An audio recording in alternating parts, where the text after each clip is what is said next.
Hey, what's up creeps? It's Cameron again, and I am back for a book review. And this is actually going to be a back-to-back book review because I am reviewing two in this video.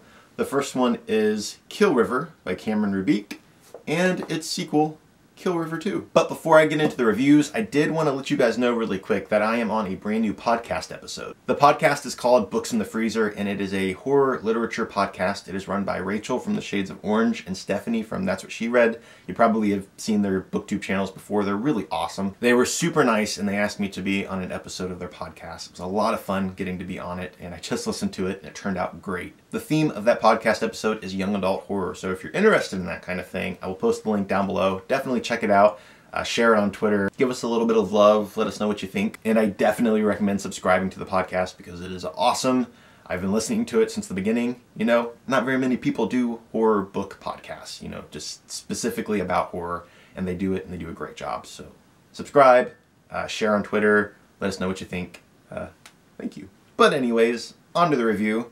Of course, the first one I'm starting with is Kill River, a novel of slasher horror by Cameron Roubique. The title kind of says it all. It is a horror slasher novel, and it takes place in 1983. And it follows a girl named Cindy, who is 13 years old, and her parents decide that she is very antisocial. All she wants to do is sit in her room and listen to music, and she doesn't really want to talk to anybody or make any friends. She's just very much a loner, and she just wants to be on her own. But her parents are very worried about her, so they send her off to summer camp. On the bus ride to camp, she meets Stacy, who at first seems like a very rich, stuck-up, snobby kind of girl, but she quickly finds out that Stacy is not who she seems. She is actually very, very nice. Stacy also has a boyfriend named Brad and a friend named Zach, so they kind of all welcome Cindy into the group. None of them really want to be at this camp. Really, they're the only older kids around, and all the rest are very young kids, so they decide that they're bored and they want to ditch this camp. So one night they get up in the middle of the night and they leave. They get on a kayak and they go out on the river, and they're going to go across this river until they get to the nearest town, and they're going to call their parents and hopefully get in enough trouble that they'll get kicked out of this camp. That is until they come across an empty water park, which is just off the river. This water park is called Thrill River.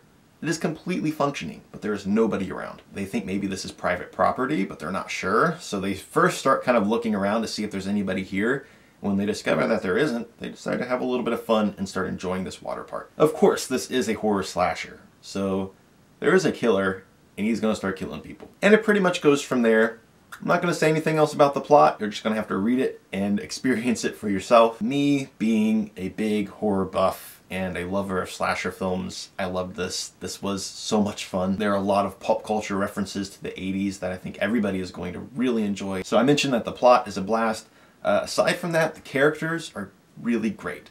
If you have ever watched a slasher film, you will know that the majority of them, like Friday the 13th, movies like that, the characters aren't exactly likable. Other than the final girl, you kind of usually want to see these characters die because they're very annoying or they're just not very good people. But all the characters in this book are pretty likable. For instance, Cindy, the main character. The fact that she starts out so reserved and kind of lonely and antisocial, it kind of appealed to me because I'm kind of the same way. I'm a book nerd. I like to stick to myself. I don't really like to talk to a lot of people, and I'm sure all of you probably feel the same way if you're watching this. But by the end of the book, Cindy is still very much the same person, but she grows in a lot of ways. She opens up and she's able to talk to people and uses her wits to get out of certain very scary situations. I also really liked Stacy. She is probably my favorite character from the book. Like I mentioned, she was very, very just accepting of Cindy, and even though they're very different people, she still hung out with her and made her feel welcome. So, Kill River, 5 stars all the way. Love this book. I had a blast with it. It's a great summer read, so if you're looking for something to read this spring or this summer, check this out. So, Kill River 2. This is a direct sequel to the first book.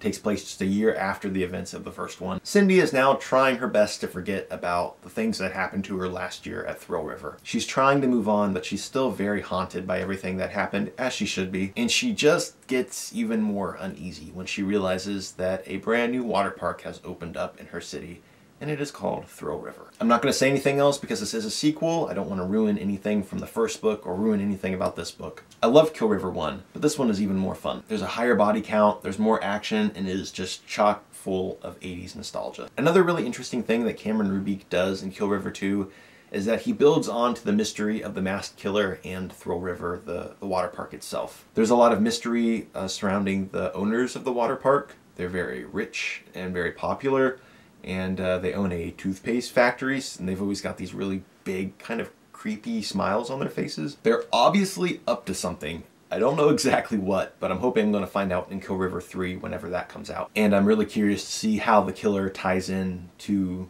the owners of the water park and the water park itself. It's very interesting. So I am giving Kill River 2 5 stars, just like I gave to Kill River 1. I loved it. It's just so much fun. It's a very fast read. And yeah, I cannot wait to read Kill River 3. Until then, I will be passing the time with Cameron's other book, which is called Disco Death Trap.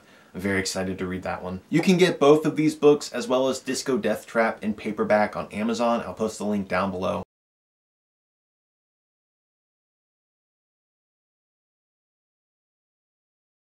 So both Kill River and Kill River 2 get my highest recommendation. If you've read these books, please let me know in the comments what you thought. Don't forget to comment, like, and subscribe. Share it around with your friends, and I will see you in the next video.